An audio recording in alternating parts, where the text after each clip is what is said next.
ये पहाड़, प्रकृति, ये हरा भरा वातावरण और साथ में ये ट्रेन की आवाज़, ये आपको चाहकर भी सोने नहीं देगी। ये आपको एक उत्साह भरेगी नए सफ़र की तरफ बढ़ने के लिए, जिसकी तरफ अब हम जा रहे हैं। हम जा रहे हैं एक नए देश को देखने के लिए। उसका एक छोटा सा हिस्सा वो है नेपाल। ये सफ़र शुरू होता है हमारा सुबह सुबह बाइक पर बैठकर।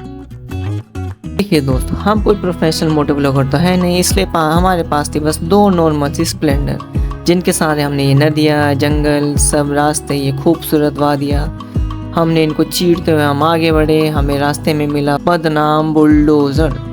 ये गांव, ये गलियाँ, ये इतनी ही खूबसूरत थी, बस कह नहीं सकते। दोस्तों, ये जितने भी रास्ते हैं जो नदियों के किनारे चल रहे हैं, ये हमें ले जाते हैं यहाँ खटीमा से नेपाल के बॉर्डर की तरफ। खटीमा जो उत्तराखंड के ईस्ट में पड़ता है, यहाँ से नेपाल बहुत ही करीब है। दोस्तों, जैसे जैसे आप नेपाल के बॉर्डर के करीब आते रहते हैं, ऐसे ऐसे यहाँ पे जंगल थोड़ा शुरू हो जाता है। ये छोटा सा जंगल, यहाँ पे बीच में रास्ते बने हुए हैं, लोगों ने यहाँ रास्ता बना रखा है।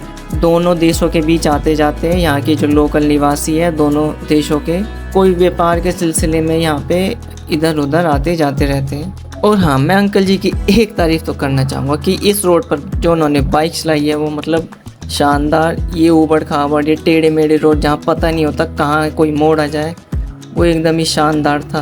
देखो, नेपाल में घुस गए हम। ये बॉर्डर है, उधर इंडिया है, इधर नेपाल है। तो दोस्तों, हम नेपाल के बॉर्डर पर है। वो पीछे इंडिया है मेरे, और आगे हम नेपाल। तो अब हम नेपाल में एंटर कर गए। दूसरे देश आ चुके हैं अब हम, नेपाल। नेपाल में कद्दू देखो, नेपाल में आलू देखो।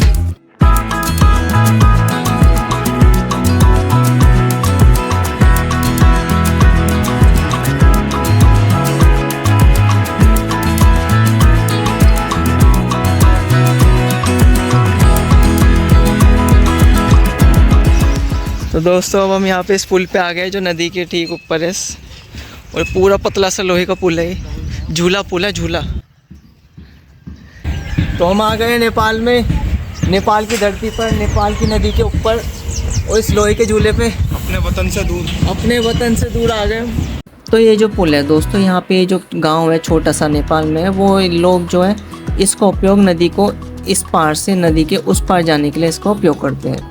तो यहाँ पे थोड़ी देर समय बिताने के बाद हम यहाँ से निकल पड़े दुकानों की तरफ। जो छोटा सा ये जो गांव है, यहाँ पे जो दुकान है, हमें यहाँ पे कुछ सामान खरीदना था। तो यहाँ इतनी दूर इंडिया से हम यहाँ पर आए अखरोट लेने इस दुकान से नेपाल में। दोस्तों, हम ये चिप्स खा रहे हैं। चिप्स नहीं है, गोल गोल कुछ ये चिप्स ही जैसा है। चीज़ इसका रेट यहाँ पे 50 रुपये है और इंडिया का रेट 30 रुपये है। हमें कम में मिला क्योंकि इंडियन करेंसी से इनकी करेंसी थोड़ी कम है नेपाल की।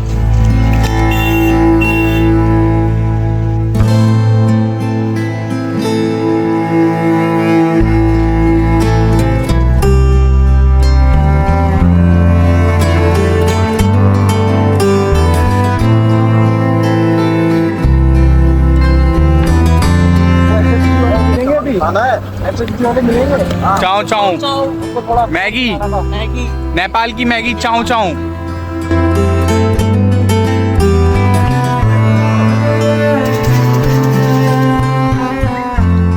हम यहाँ इस नेपाल में इस गांव में घूम रहे हैं, बॉर्डर के जस्ट करीब ही है। यहाँ पे ये सब घर, यहाँ के लोग, यहाँ के छोटे छोटे ये घर, ये मिट्टी से बने घर है, जो ठंडे बहुत हैं अंदर से, मिट्टी के घर यहाँ पे अंदर।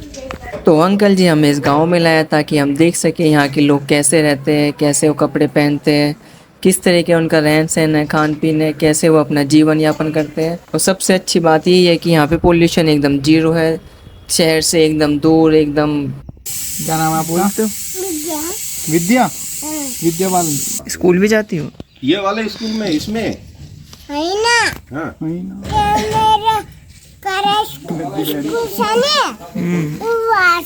अच्छा, इधर वाले में। अच्छा,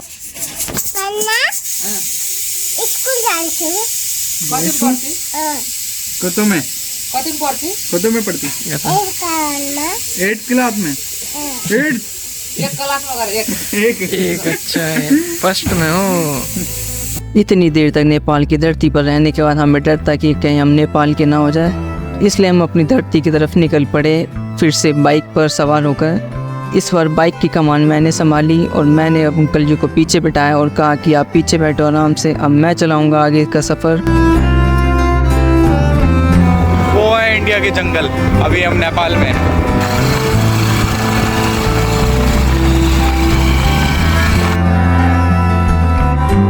तो भाई अब घूम फिर के आ गए नेपाल से।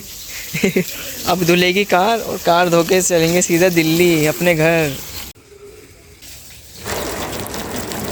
ये सफ़र ख़त्म हुआ, यहाँ घर जा रहे हो, घर की तरफ प्रस्थान। तो चलो ओके बाय सर।